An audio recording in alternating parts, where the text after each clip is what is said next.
Welcome to episode 7 of Ask Me Anything, where we discuss Eucharistic fasting for pregnant women. For previous episodes, please follow the link in the text. If you would like to participate in the discussion or ask a question, please leave a comment or send a direct message. And please share Phroneo with your friends and relations. In the lives of many people who have lived, there comes a time when they are overjoyed with the prospect of becoming a grandparent. At least, this has been the case historically. This is why humans are still around, and in ever-increasing numbers. It seems that this time has come for me also, and with it came a question for the next episode of Ask Me Anything. What are the fasting rules for pregnant women? And specifically, how should a pregnant woman observe the Eucharistic fast? First, it must be noted that there are very few actual rules for laity and fewer still for pregnant women. The reason for this dearth seems obvious. Rules and regulations are the lot of monks who compose them for their own use. The life of a layman is far less amenable to strict rubrics and typicons. To some extent, many laymen adapt monastic rules, and this schema has worked reasonably well. The problem is that under normal circumstances and on a regular basis, there are no pregnant nuns, and thus there are no normative rules and regulations for pregnant nuns which could be adapted for lay women. In other words, there does not seem to exist a comprehensive body of monastic-style rules about fasting during pregnancy. There are only a few non-specific guiding principles. Saint Timothy, Archbishop of Alexandria, from 380 to 385, had his own AMA project and composed answers to questions sent to him by other bishops. 18 of these answers were elevated to the level of the canons of the Church by the Council of Trullo in 692, see Canon 2. Here is the text of question number 8 and St. Timothy's answer. Question: if a woman give birth on Easter, that is to say, Great Lent, does she have to fast and not to drink any wine, or is she released from the fasting and from the obligation not to drink any wine on account of her having given birth to a child? Answer: fasting was devised in order to humble the body. If, therefore, the body is already in a state of humbleness and illness or weakness, the person ought to partake of as much as he or she may wish and be able to get along with food and drink. The angel, as it were, is always in the details, and much can be gleaned from this question and its answer. For example, the question offers direct evidence for the observance of Great Lent at the end of the 4th century, and that according to St. Timothy and later the Council of Trullo, the purpose of fasting is seen in humbling the body. This is not to say that other forms of fasting cannot or should not also be observed, such as fasting from gossip or from dessert, but it could be argued, successfully in our opinion, that the humbling of the body should be primary, or at the very least prominent, in the exercise of fasting. This humbling, lest anyone get confused, is akin to that produced by an illness or weakness. In other words, it is not an exercise in willpower, as may be the case when one abstains from chocolate or ice cream, but a weakness which follows abstaining from food altogether. Much like an illness causes a weakness and discomfort. The body of a woman who has recently given birth, and perhaps this reasoning can and should be extended to a woman who is breastfeeding a child, is thus humbled on account of her physical condition, and according to St. Timothy, no additional humbling through fasting is needed. Notably, this answer does not deal with the state of pregnancy, but it points one in the direction of a generally applicable principle observed elsewhere as well. When one's body is humbled by an illness, a birth of a child, or in some other way, fasting from food is to be omitted as unnecessary. The interpretation of this answer by Balsamon fully supports this view.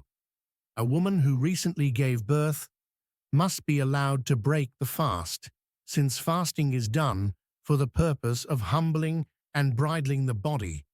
But if perchance the body is already humbled and weak, the person may eat as much food and consume as much drink as will support him in his illness and enable him to recover. This is also supported by question 10 and St. Timothy's answer to it. Question: if anyone is ill and emaciated very much as a result of long illness, and he comes to Holy Easter, ought he to fast without fail, or may the clergyman release him and let him take any food he can, or even olive oil and wine, on account of his severe illness? Answer: the sick person ought to be released, and to be allowed to partake of food and drink so far as he is able to do so.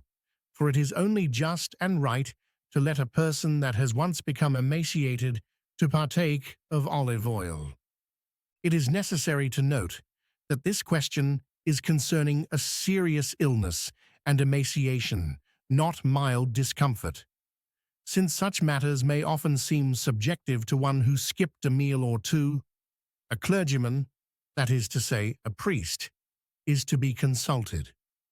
The recommendation to consult a priest, usually articulated as getting a blessing, is ubiquitous and is expressed even in official ecclesiastical documents.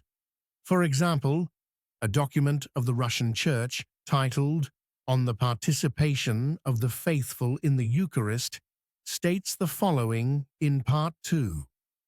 Strictly speaking, the Eucharistic fast is a complete abstinence from food and drink from midnight until Holy Communion. This fast is canonically mandated. See Canon 41/50 in other enumerations of the Council of Carthage. However, the mandate of the Eucharistic fast is not applicable to infants and also people who suffer from severe acute or chronic illnesses which require that medications or food be ingested, such as diabetes, nor is it applicable to those who are dying. Additionally, this mandate, at the discretion of one's confessing priest, can be relaxed in relation to pregnant or breastfeeding women. Once again, the angel is in the details. Can be does not mean must be or should be. One's parish priest is to exercise discretion rather than issue blanket dispensations. In part, this is because pregnancy and breastfeeding are not static conditions. A woman in the first trimester may feel quite differently from the way the same woman will feel a week before giving birth. A mother breastfeeding a 1-month-old infant may feel differently compared to the same woman still breastfeeding her child 2 or 3 years later. It seems that there cannot in principle be one canon to rule them all. However, it must also be noted that not all priests exercise discretion in the same way. It is good when a priest is reasonable and his more ignorant views are moderated by his wife.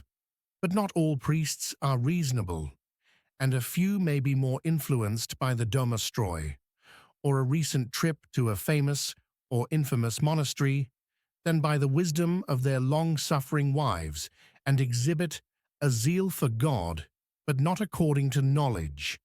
Romans 10 verse 2. It seems there is little to be done about such disparities in the quality of discretion of parish priests, except to treat their pious opinions as advice and not an absolute rule or a commandment from the good Lord himself. After all, women have been bearing children for far longer than priests have been around, and up to this point, they seem to have done quite well. To summarize, a pregnant or breastfeeding woman need not fast, because her priority should be the bringing forth of a healthy child, while also preserving her own health and strength, not to humble her body. This does not mean that she should indulge in every possible dessert and delicacy, for this too would be contrary to her priority. But this does mean that she should eat whatever is necessary and however much is necessary to support the health of herself and her child. St. Timothy's personal sanctity and the universal canonicity of his answers notwithstanding, wine is no longer considered to be the best drink for expectant or nursing mothers. Unlike the longer fasts of the Church, a short fast before communion is not self-evidently detrimental to the woman's health. If she is able to safely observe it, she should do so.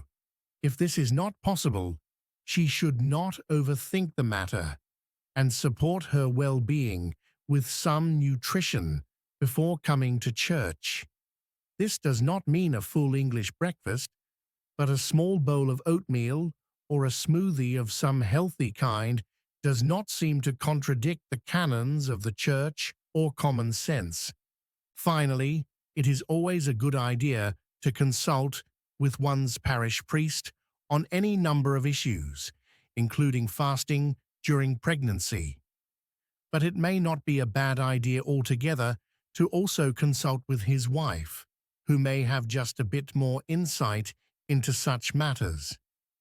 People like St. Timothy and other holy bishops do not always think about the wisdom of priests' wives, perhaps due to their own unmarried monastic state, and yet my personal inclination is to give considerable weight in such matters to the experience and expertise of women rather than the divines. This, however, is just a personal opinion. Last but not least, please share Phroneo with your friends and relations and consider becoming a paying subscriber. It is only $5 per month. But if you are a young couple with a newly born child, may God bless you. Write me for a complimentary membership. Your $5 will be better spent on good food for the mother.